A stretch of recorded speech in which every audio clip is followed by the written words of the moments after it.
आज से कई सालों पहले चांद की तरफ बढ़ता एक बहुत बड़ा पत्थर जो चांद की सतह से टकराने ही वाला था कि अचानक एक बहुत बड़ा धमाका होता है। ये धमाका चांद और उस पत्थर की टक्कर का होने वाला धमाका था। इस टकराव से चांद का एक हिस्सा टूटकर धरती पर आ गिरता है और यह हिस्सा धरती के सहारा डेजर्ट में आ गिरता है, जहां पर दूर दूर तक कोई घर नहीं और सिर्फ रेत ही रेत है। इस पत्थर का वजन 13.5 किलोग्राम है, जिसको NWA 12691 के रूप में भी जाना जाता है। विज्ञान और प्राकृतिक इतिहास के कृषि प्रमुख जेम्स हेंसलोप ने कहा, आपके हाथों में एक और दुनिया का टुकड़ा रखने का अनुभव कुछ ऐसा होता है जिसे आप कभी भुला नहीं पाएंगे। राज्य अमेरिका के अपोलो अंतरिक्ष अभियानों द्वारा चंद्रमा पर वापस लाए गए रॉक न्यूमन के साथ तुलना करने के बाद वैज्ञानिक इसकी उत्पत्ति के बारे में निश्चित हो सकते हैं।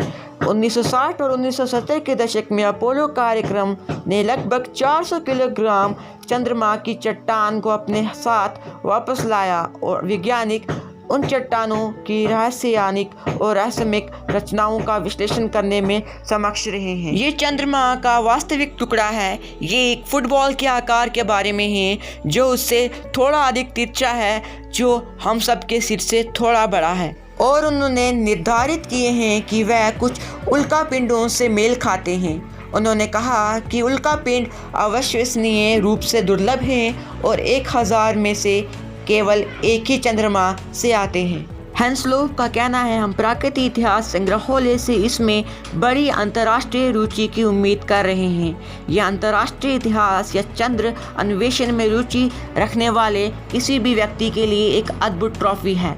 चंद्रमा ने मानव इतिहास की शक्ति, प्रेम, समय और समृद्धि के प्रतीक के रूप में मनुष्य को मोहित किया है और पृथ्वी का एकमात्र प्राकृतिक उपग्रह है। ऐसा माना जाता है कि इसका गठन 4.5 अरब साल पहले हुआ था, जब मंगल के आकार का एक पिंड पृथ्वी से टकराया था।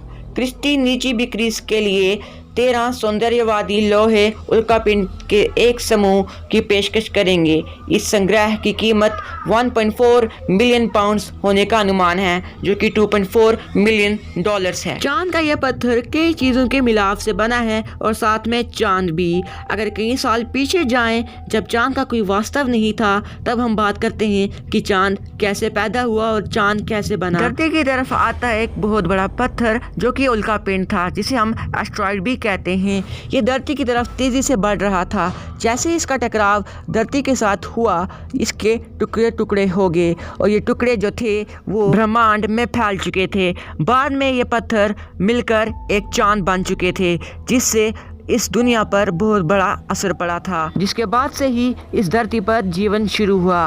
और इसके बारे में अगर आप जानना चाहते हैं तो प्लीज़ मुझे नीचे कमेंट कीजिए, मैं इस पर एक और वीडियो ज़रूर बनाऊंगा। इस पत्थर का जीवन पर कोई असर तो नहीं पड़ेगा, लेकिन आप सब ये ज़रूर सोचते होंगे कि ये पत्थर इतनी दूर से यहाँ पर कैसे आ चुका था। लेकिन मैं आपको बता दूँ, इससे पहले भी इस धरती पर ऐसी कई घटनाएं हुई हैं जहाँ पर चांद की चीज़ें यहाँ पर आ चुकी हैं। मैं आपको बताऊँ कि ये चीज़, इससे कोई असर नहीं पड़ेगा आपके जीवन पर, लेकिन अगर चांद घूम जाए या कहीं गायब हो जाए, अगर या चांद की टक्कर ज़मीन के साथ हो जाए तो क्या होगा, उसके बारे में मैं आपको बताऊंगा नेक्स्ट वीडियो में। तो प्लीज़ चैनल को सब्सक्राइब कर लो, साथ ही वीडियो को लाइक करना अगर आपको अच्छा लगे, और कमेंट ज़रूर करना कि आपको वीडियो कैसी लगी। तो शुक्रिया इस वीडियो के लिए, थैंक यू।